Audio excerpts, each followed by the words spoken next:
Joining us on the show today, we've got Sharmila Joshi and we've got Pankaj Mathpal of Optima Money Managers is our personal finance expert. Good afternoon to both of you all. Our first query is from Mamta Saini. She calls us from Mumbai. Hi, Mamta. Yeah, hi. Hi, how are you? How can we help you? Yeah, hi. Good evening to all. My query is regarding stocks. I wish to know that what would be the best performing stocks if I have to invest in January. What would be the good stock to invest for whole year so that I can get a good return in December same year? Okay, Sharmila, she's asking tougher questions than, we also ask. But in simpler terms, it would be what would be the best performing stocks for 2015? Okay, can you give us a few stocks you think will do well that she could consider investing at current levels? As you said, this is a tough question because I don't know about best performing, but I do think that very honestly, the way markets are and what the expectation is, I would say really speaking that you can buy any good stock. Don't buy absolute stocks which are sort of where the books are very leveraged or the business is in a problem. So don't try to buy stocks like that. But I think within the reasonable limit, if you buy any of the frontline stocks, you should have a good return this year. So to just outline a few, assuming that you have a zero portfolio, I think you should definitely have one stock from the IT sector. My pick would be either a Tech Mahindra or a TCS. You should definitely have one stock from the pharma. So there again, my tip from the large caps would be a Sun Pharma or a Lupin. So, as I'm saying, you can choose stocks other than this as well because I think pharma as a sector will do very well going ahead. But these could be two stocks that you could look at. Definitely have one capital goods or sort of a play within your this. So again, I think you can choose between a Larsen and a Thermax or, stocks like that. And I think definitely have a bank. My preference would be with a private bank. So I would either buy a Kotak Mahindra Bank or an ICICI Bank at this point in time. There again, I think you can choose. And I think lastly, have some high beta play within your sort of portfolio. So definitely, I think go with either some good momentum sort of mid-cap play. For instance, I like a stock which is not really a momentum play, but which has delivered good results, which is Century Ply, or go for a stock from the financial sector like an SKS Micro. Okay, Mamta, yeah. Can I continue? Yeah. Okay, go ahead. Ma'am, regarding what you have said, I would like to tell you that I do have a current portfolio which comprises of Axis Bank, MCX, and two stocks which I am a bit concerned of, that is CompuCom Software and ASK Ventures. So what would be your stake on these two stocks, because currently it is trading at a very low. Can you repeat the second stock? One is CompuCom Software and the other one is? KSK Ventures, Energy Ventures. Okay. Sharmila, do you even track I think these? exit them. I mean, if you're so concerned and if they really haven't performed for you, exit them. Simply because I think that, this is a market where you also have to look at it from an opportunity point of view. So you could be just, so either forget about them and buy a whole new different set of stocks and start looking at those actively, or I think exit them and put that money into something else, because there is after all an opportunity cost involved in this market. Okay. Mamta, can you quickly tell us your personal finance query? Yeah, sure. I have made a few investments in mutual funds in lump sum last year. Few stocks which I have invested is in diversified and sectoral sectors. I would like to have your view on few of them because I have never invested before in diversified funds. So I want to have your views on it. One is Canara Emerging Equities. Second would be Franklin Build India, and third would be Franklin High Growth Companies. Okay. Pankaj, do you have thoughts on these three particular funds? See, all three funds are good as such in her portfolio. If she's looking from the long term means for me, when I say as a personal finance expert, I'll say that it should be more than 5 years. From equity mutual fund, you should expect better returns in long term when your horizon is really long. And this Franklin India High Growth Companies Fund is a multi-cap fund. One fund she has a mid-cap fund, and one is sector fund. All the three funds are good and performing well, so she could continue with these schemes. And one more thing I just want to inform her, the sector fund that Franklin Build India Fund. See, any sector, though it's a infrastructure fund, thematic fund, so any sector fund or thematic fund will perform good at a particular time. But if you're looking from the long-term perspective, remain invested in diversified equity mutual fund rather than any thematic or any sector-specific fund. So diversified fund in mid-cap, multi-cap or large-cap, those kind of funds you should have in your portfolio for long-term. Okay, let's move on. Farhana Sheikh has called us from Surat. क्या है आपका सवाल? Farhana? Hello. Hello, Farhana? हाँ बोलिए. Hi, good afternoon. आप पूछेंगे आपका सवाल? Good afternoon. हेलो. Yes, सुनाई दे रही है आपकी आवाज. आप पूछेंगे आपका सवाल? हाँ पूछिए. Okay, I'll just read out her query.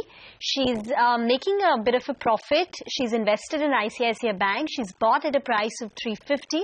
She has 100 shares. I think she wants to know what she should do.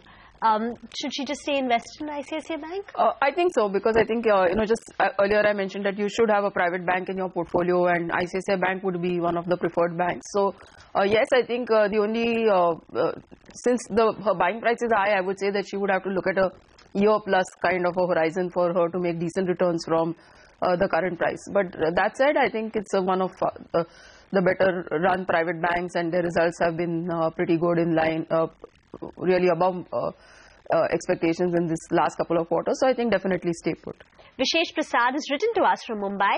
She wants to take an education loan worth 10 lakh rupees to join the Hallmark Institute in America. She wants some suggestions. She's 25 years old. This is her first loan. Pankaj? Yes, you can take loan if you need for a higher education. And good part is that you have to repay that loan only once you get job, means 6 months after that, or 1 year after completion of your studies, whichever is earlier. And also you get tax benefit on the amount of interest you pay. Whole amount of interest can be claimed as deduction under Section 80E of Income Tax Act. So considering these benefits, and she wants to take loan for higher studies, so I'll say that she can go for this education loan. Any funds that you'd like to recommend? No, she wants a loan, so any bank, whichever okay. she is comfortable, or especially, so loan from that public sector bank will be a better choice, but otherwise whichever bank she has her account, she can take loan from there. Let's get in the other query that we have. Sharda Ramsundar has called us from Pune. She has some investments in Snowman Logistics. Hi, Sharda. Yeah, hello. Hi. Hi. I have bought 1,000 shares of Snowman at 104. I would like to know what is the future prospect. What would your time horizon be? What? How long do you want to stay invested in Snowman Logistics? It is around 1 or 2 months. 1 or 2 months. Shamila? So I think the tough part is that it's a 1 or 2 month kind of investment, and from that perspective I'm not sure, because Snowman Logistics is that we are new listing on the exchanges, and at the time of the IPO I thought that the valuations were a little stretched at the kind of price they were asking for. But I think the only thing that's changed since then is that overall there is a lot of interest that's come into logistics as a space, simply because investors are looking at it as a proxy for the entire e-commerce, where we don't have any listed play. So from that aspect, you could stay invested in Snowman Logistics, but again I think there my caveat would be that my target would be closer to 120, and it's not likely. I don't know if it can happen in 1 or 2 months. So you'll have to increase your time horizon if you wish to stay invested. Okay. Our next caller is Ayushi Kapadia. Okay, let's make it into an SMS. She's written to us from New Delhi. She wants some suggestions for a good investment option with decent tax benefits. She is currently looking at investing for the long term. Pankaj? Yeah, my recommendation will be Equity Linked Saving Scheme, ELSS. This is a category of mutual fund only, which are diversified equity mutual fund, and there is a lock-in of 3 years. So already means she wants to invest for long term, so it's a good choice. So there are 2 benefits. One, you get deduction under Section 80C of Income Tax Act, and second thing, you get equity exposure. And lock-in also, if you see, all other tax saving instruments have longer lock-in than this. So this has only 3 years lock-in. So my recommendation will be equity linked saving scheme, and scheme also I can recommend ICICI Prudential Tax Plan or Axis Long Term Equity Fund. These are two good schemes in ELSS category. Okay, that's the advice coming through for you. By the way, for the markets, we've slipped a bit. So the Nifty, which is holding above that 8400 mark, has come down to 8390, just given up a tad bit. And the mid-cap index too is off from the high point of the day. A few stocks which have slipped in the Nifty as we speak, they include an IndusInd Bank, so that should be up for you on your screen. And IDFC too has seen a minor nick in the last few minutes. BHEL Coal India are also a couple of stocks which are off from the high point of the day. Let's try and squeeze in one more query. Manasvi Sidani has written to us from Nagpur, 25 shares of ITC. She's bought it at a price of 288 rupees. She wants to know whether she should hold on to them or sell. Shamila, we're not too sure about her time horizon, but your thoughts on ITC? It's not my most preferred play in FMCG. That said, I own both ITC as well as ICICI Bank we discussed earlier. But I think it's a hold for me simply because ITC, yes, there has been a little bit of a negative sort of news flow to do with cigarette prices and that whole controversy of not allowing loose cigarettes to be sold, etc. But I think ITC as a company is also getting into a lot of food processing or food-based sort of products. Biscuits, etc. So I think they're trying to diversify from being just a cigarette company to getting into other FMCG play as well, in which there could be a lot of potential sort of going ahead. So I think that's the heartening thing for me for ITC, and you need to see how that plays out for them over a period of time. So I think both their businesses, whether it's cigarettes or food, I think will do well over a period of time. So I would say stay invested.